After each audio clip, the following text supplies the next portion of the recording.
The original crankshaft that came with the kit has a rough finish and some of the dimensions are undersized, so I bought myself a new casting. This is looking quite good. The hole in the middle is a little bit big at one edge there, and there's also seems to be a slight bow in the shafts itself, but I think we'll be okay as we were able to take 70 thou off the main shafts. This is it after cleaning up with a file. Sorry about the focus. And this is just cleaned up gently so that we can get it in the 3-jaw chuck. It's still slightly oval where the seams are from the casting, so I'm using the 2 black marks on the dial indicator for the 90-degree different dimensions of the oval. Face the end. And put a center. And this process is going to be repeated on both ends.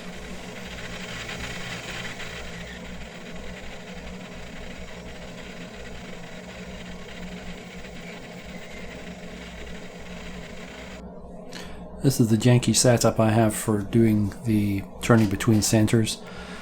Really need to keep my fingers out of that. And here I'm facing the sides of the I don't know what that's called, crank offsets, to try and get it at least dimensionally nice and flat, and then later I'll use that to set the center of the crank pin itself.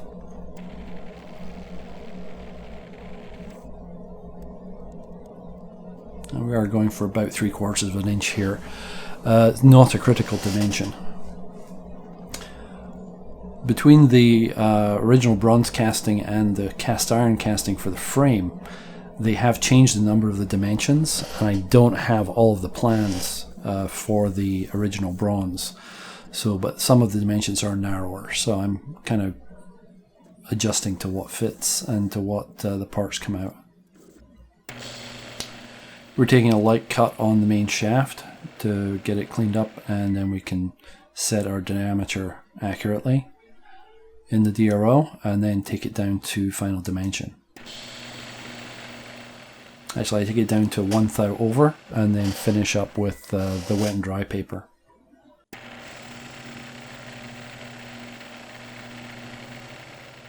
This is a build diary, not a tutorial. I am a hobbyist and I don't really know what I'm doing, so please try this at home, but use care and caution. If you are enjoying this build diary, please like and subscribe.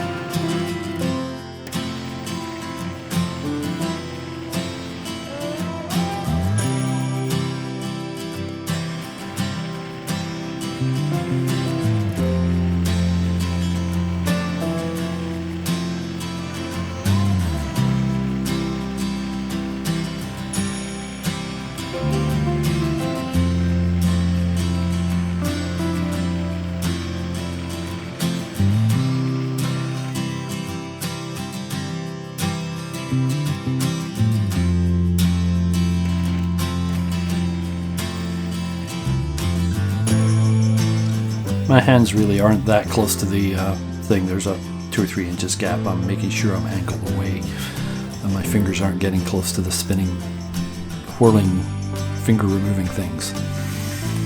A quick test fit in the bearings, and it seems to go in, and it goes round with a little bit of resistance, but that's fine. That'll bed in, or maybe the bearings need adjusted. But that's good enough for now. And proceed on to the second side.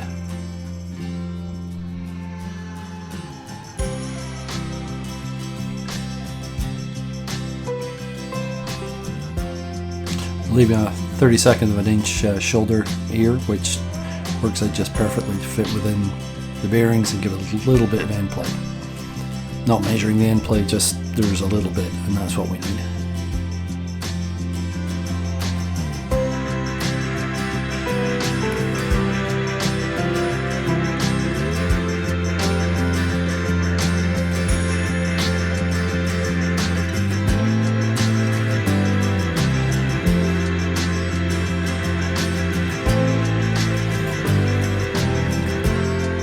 find when seating the bearings, whacking the end of the shaft with a soft face hammer helps align them, and after a couple of whacks and a little bit of oil, it's spinning freely. Now we have another janky setup to try and mill the sides of the, well, in a motorcycle they'd be flywheels, but they're not, they're just crankshaft offsetty bits, don't know what they're called. And here I'm trying to get it roughly square so that I can machine both sides parallel.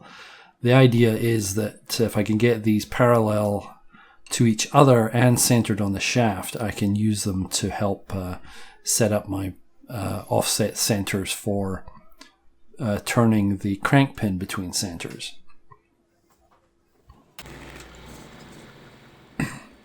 Centering on the collet block, which should be centered on the shaft, except I have cheap crappy collets, so who knows, but good enough for steam engine work. So this is a 3/4 inch end mill, and the idea here is to mill conventionally, because we have Acme screws, down one side and then down the other, and just do really light cuts until I get it cleaned up on both sides. This weirdly ended up as narrower at the bottom than at the top by about 1/8 thou, which is a lot because this thing's only about 0.8 of an inch high. And I think you can see there the milling cutter seems to be wobbling. Now it's obviously spinning faster than the frame rate, so how much of that is just an artifact of the filming, and how much of it is I have a crappy collet and this thing is dovetailing, I don't know. However, it turned out not to be critical, and I was able to recover from that inaccuracy. I just have a slightly wider, those blocks are slightly wider at the crank pin end than they are at the shaft end. But they're still symmetric to each other, or at least good enough, and I was able to use that as a reference at when this is done.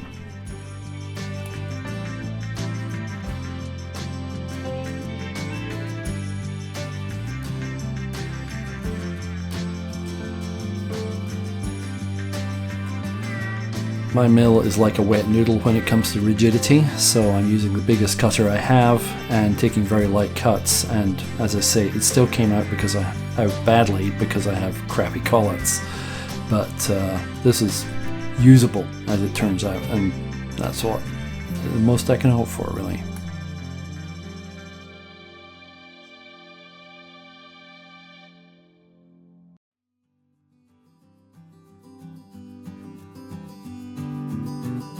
I'm milling this piece of mild steel to a specific thickness, which is twice the thickness of one of my parallels, plus the width of the part that we just machined at the thick end where the crank pin is.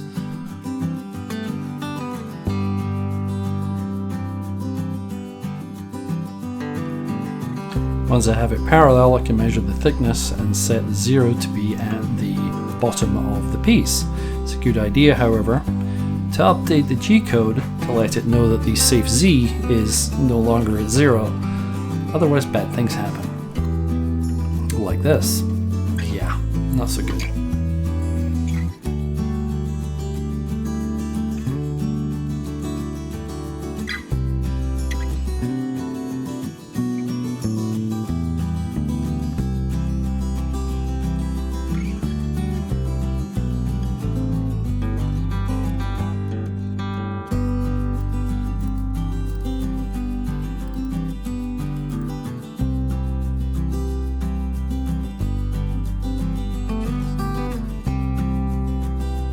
Forgot to turn the camera on for drilling these center holes, but these are 0.437 apart, which is the crank throw of the crankshaft.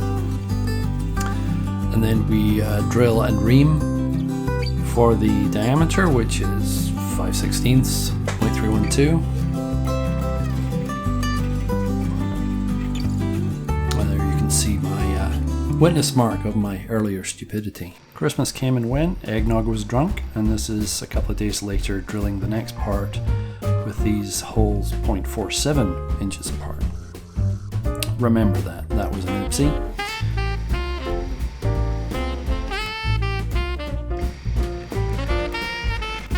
Something went wrong with the drilling here, not quite sure why. It kind of locked up on me a couple of times, but I got it through on the third try.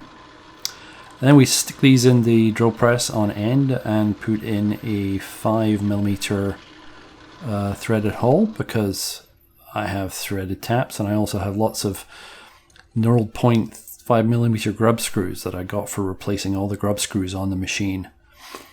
And then we assemble this on the surface plate, and this is where the specific width of the parts come in handy. If I had gauge blocks, which I don't yet, I just got my first precision thing, the surface plate from Grizzly, I'd be able to use an arbitrary width as long as they were both the same. But in this case, I'm using parallel and working back from the width of the parallel to decide how wide to make my bars here.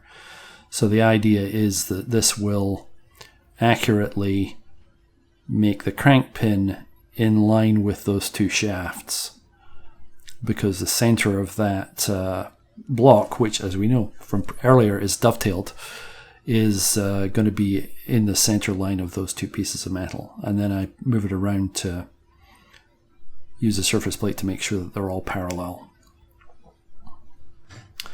And then remove the middle, making sure I take off the right part. This is the webbing from the casting that we don't want. I don't want to have to machine this.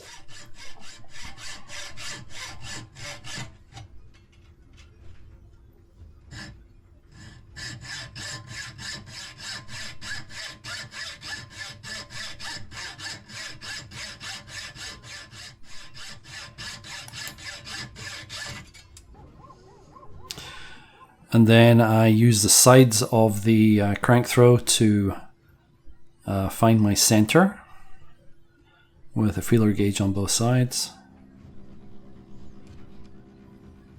Just zero the DRO, use the half function.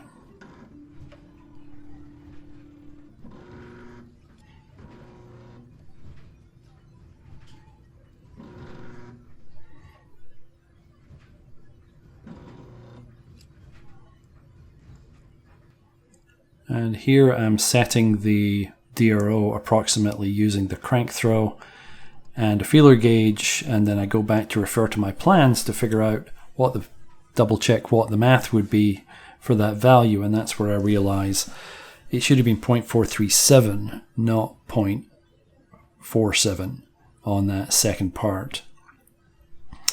So I have to reset back to mill mode, re-drill on the other side, flip it around, reassemble. 2 hours later, here we are, starting to cut the crank pin. I'm just using a parting tool here because it's quite a large parting tool. It's 2mm wide, but it's also very deep. So I figured it's probably the most rigid tool I have for making this cut. And it worked quite well. I'm actually going slightly narrower than the plans because my conrod that's already made is slightly narrower than the plans. So we're just going to take this to about 240 thou wide at the crank pin. It did actually turn out to be slightly wider where the shaft is, but that's not a critical dimension. So this all worked out quite well.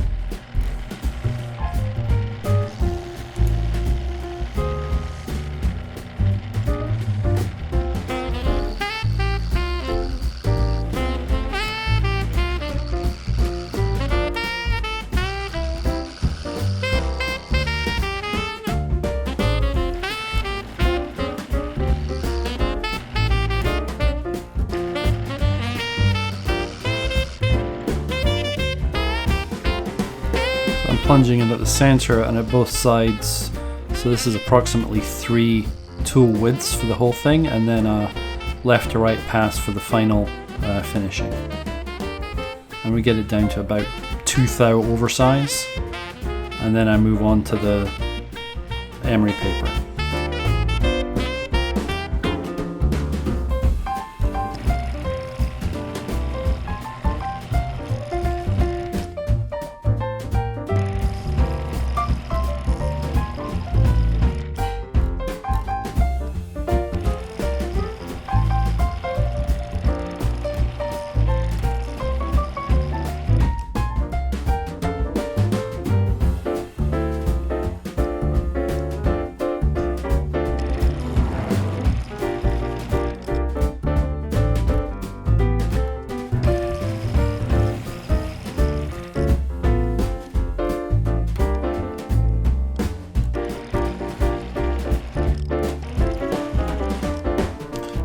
While I have it in the setup, I'm going to clean up the ends of the crank throws on both sides, starting with the crankshaft side because we're in this position and we're rotating about the crank pin, and then switch over to the other center on the end of the crankshafts and clean up the end, the crank pin side.